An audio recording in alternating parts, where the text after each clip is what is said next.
What's going on, Moon Gang? Welcome back to another Dumb Money Weekend Update. On this particular video, I'll be talking about the overall market, GameStop, and I'll also be sharing my non-financial advice opinion on why I believe it is hammer time for AMC. So with all that being said, let's hop into it.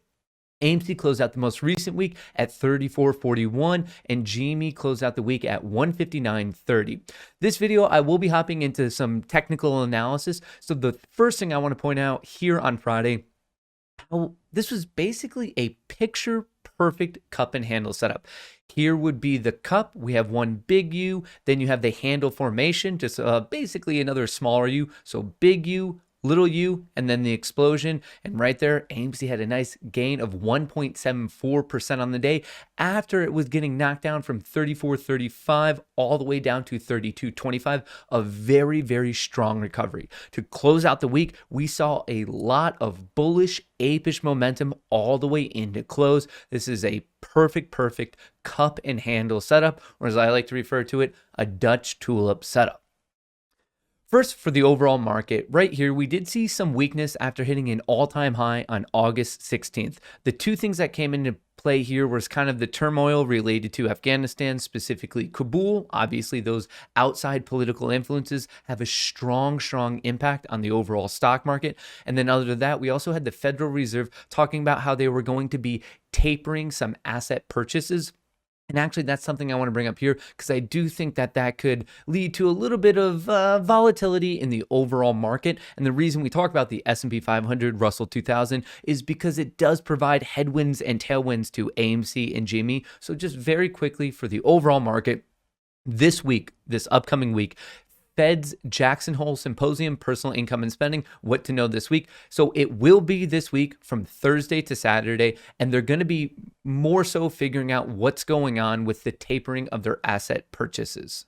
Recently, the Federal Reserve has been purchasing $120 billion with a B, per month for more than a year during the pandemic. And this is basically what's been backstopping the economy. They're just putting more and more money into it. It is very obvious that they will not be able to continue this indefinitely. And a lot of people, we agree that the Federal Reserve is dovish. They're going to remain dovish. Maybe they're a little less dovish than they have been, but still extremely dovish. What I want to know is how they're going to taper. Is it going to be a 50% hit first month, 75, or is it going to be slow? So that's what I'll be listening for. So we know they're going to stop. We know they are going to follow through on this tapering. I want to know the details of how they plan on executing it, and what, depending on what is or isn't said, we could see more or less volatility in the overall market. For the technical levels, we had this beautiful bounce off of the support. Look at resistance, support, nice bounce off of 436. We're at 443, which broke above this previous resistance. I personally think there's going to be a continuation up to 447, which is the current all-time high.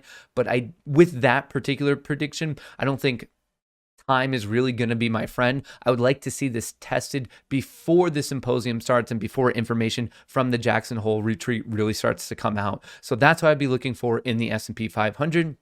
In terms of IWM, this one has, I would argue, a greater impact on AMC, mainly because AMC's in IWM. GME was previously in IWM, aka the Russell 2000, but right now it's in an index, the S&P Mid Cap 400, so it's in between IWM and SPY if you were to kind of tranche that all out. But anyway, we saw a similar bounce. This one bounced off of 211, broke up, and right where it closed was the previous support from July 27th. I want it to get above that and then test basically 218. As we do see more strength in this, I think that will bode well for AMC. And in terms of the Russell 2000 itself, we are kind of now in a weird wedge structure, lower highs, higher lows. I do want to see the follow through and eventually a test of 221. Hopefully it comes around there and we get a test of this top trend line. Would love to see a breakout for that. With AMC, before I get into this daily chart, let me quickly go over these Ortex number for you. So on Friday, it was pretty much net neutral, but it was weird because the borrowed shares and the return shares, both a pretty sizable magnitude. 3.4 million shares returned, and the borrowed shares were 3.34 million. The short interest as of Friday's close was estimated to be at 17.85%.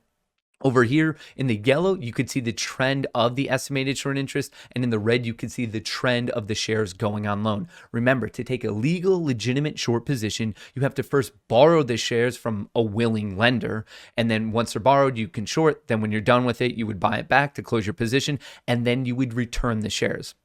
A little bit of confusion I'm seeing right here. Return shares is not short shares covered. Return shares is really two things. It's shares that went out on loan, were shorted, bought back, then returned, or it could just be shares that went out on loan. They never took their short position for whatever reason. Maybe they thought there was an announcement. Maybe they thought there would be a technical development in the chart.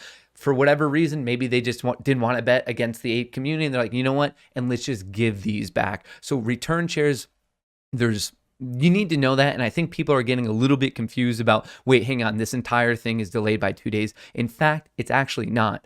These numbers up here, I do believe that there's a good discussion to be had that, yes, you could probably argue that there's short interest estimation. Depending on how you look at it, I do understand the argument that maybe that's delayed by 2 days, but shares on loan and utilization are very much updating every single morning. And the live updates right here, borrowed shares, return shares, right there. Those are going to be live. Like I said, this is not shares that are shorts, shares that are covered. It's return shares. Those are two different things. But there's a little bit of rhetoric going through the community that this is all delayed by 2 days. That is actually a falsehood. I do understand the argument a little bit with the estimated short interest, but like I said, shares on loan, utilization, very much real time. The other thing, people were more discussions about not being able to buy shares. Remember, there's not some pool of free shares. Every share right now has an owner. You don't buy from the ether. You don't sell into the ether. If you're a buyer, there's a willing seller. If you're a seller, that means there's a willing buyer.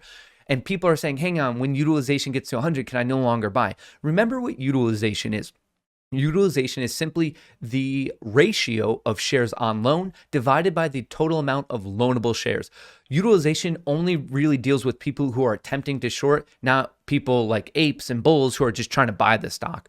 This concept of not being able to buy more shares, you're always just buying it from a willing seller. There's not some pool out there that you buy from and sell into. A little bit of a misunderstanding, I believe, going on there.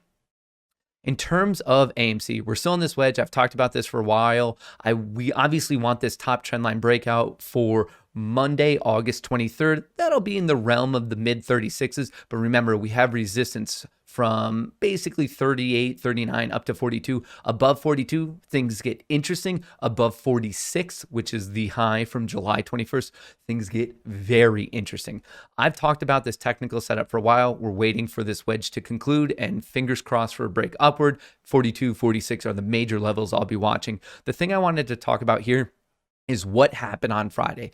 This particular candle right here, specifically for August 20th, does have a unique name, and that's kind of what I wanted to talk about, and this is why I think it's AMC hammer time.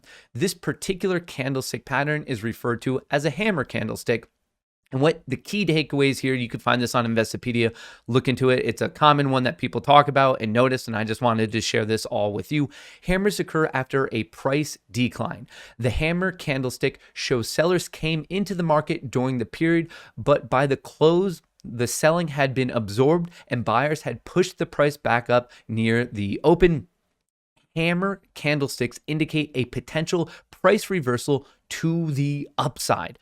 So basically what it's saying in layman's terms is that overall there was a price decline. We even saw that individually on the day. So 2 days of red, it sold for the first half of the day, but then the selling supply, they ran out of it. The buyer stepped in and they ran it back up. So I would love it if someone could edit like a little Thor in here or something for me. But this is a hammer candlestick pattern, bullish, commonly indicative of a reversal. I'm saying commonly indicative because nothing in the stock market is ever guaranteed. I just wanted to put on my teaching cap for a second to let you know so you can better discuss some of the things you're seeing in charts with a fellow trader, investor, or something like that. I do want to note that this came after a price decline. And right here, let me show you this. So this is a hammer, but if it happened after a price run up, that would be a hanging man, and that's usually basically they're signs of a reversal. So selling, selling, selling, we see a reversal. Buying, buying, buying, we see a reversal. And I believe if you were to invert this, like if the wick, aka the shadow, were on top of the hanging man right here, I believe that's called a shooting star, and that's also indicative of a reversal. So basically a lot of these, the hammer, the hanging man, you're reversing the trend that you just previously saw. So you see this hammer after it's been trading downward, we'll look for it to come up. You see a hanging man after it was trading upward, look for it to sell off. So right there, like I said, I just wanted to share a little bit so we can all be on the same, I guess, page of terminology and everything like that. In terms of AMC's 2-hour chart, right here, we see a little bit more of a detailed view. It's really trading around this mid value around 33.50. We see some consolidation, resistance, support, resistance, consolidation, resistance. And then right here, a little bit more consolidation. Obviously, 33.50 is very important. I'm looking to stay above it, and I want to see this, the first test, right around this trend line, but a little bit higher, would say around 36.50. So that's the major test that I'll be looking for coming out of the gate this week. And then obviously past that, I want to break out at 38, and that would be followed by 42. Now let's switch up to GameStop, aka GME. Net bar was 45,000, short interest of 10.64%, utilization of 37.44, and shares on loan of 6.88 million. Recently, we've been kind of flat, and I think this is interesting for a couple reasons, because we still hear that rhetoric, well, fairly for AMC and GME, of how they're overvalued. But if they're so inherently just overvalued, like, let me just play this argument for a second here. Well, then why has it been holding so consistently? I mean, they argue that GameStop should be down here around whatever, $12, $20, $30, something like that. It's odd to me that even in the second run up here, they only beat it down to this consolidation level. We had another run up, still same thing. We're holding on to this level. So I'm almost curious if we're setting up, before when I was talking about the cup and handle, and this wouldn't be it. This would be more of like probably a whole different name for it. There's so many technical analysis names out there, but I'm looking if it's just going to be another long-term massive swing back up, and hopefully on this time, a huge breakout and even exceeding the 483 that we see right here. So I wanted to show you a little bit of the longer term, but in the shorter term, another wedge, we see some lower highs, some higher lows. I like this bounce, and I'm looking for really the breakout of 164. Not only does it roughly estimate this top trend line, but we see highs from August 9th all the way up to August 18th. Someone out there, some big bear, did not want this above 164.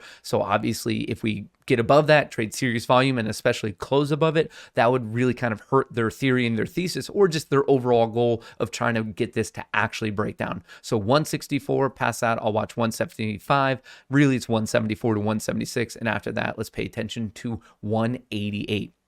But overall, that's what I have for you in this video. I just wanted to teach you a little bit about the technicals, just so we can use that terminology and get us all on the same page with some of the short interest terminology as well. But right now, AMC and GME showing some strength, showing some momentum, and I want that to continue into this week, the remainder of the month, and hopefully also obviously into September. And don't forget that the market, S&P 500, Russell 2000, and probably the NASDAQ 100, probably also the Dow 30, could have some volatility dependent on what the Federal Reserve does or doesn't say. But with all that being said, I would love to get your thoughts in a comment below. And if you want to help me out with all that good algorithm stuff, don't forget to like, subscribe, yada, yada, yada. But until I catch you next time, from me and Chair, best of luck in the markets.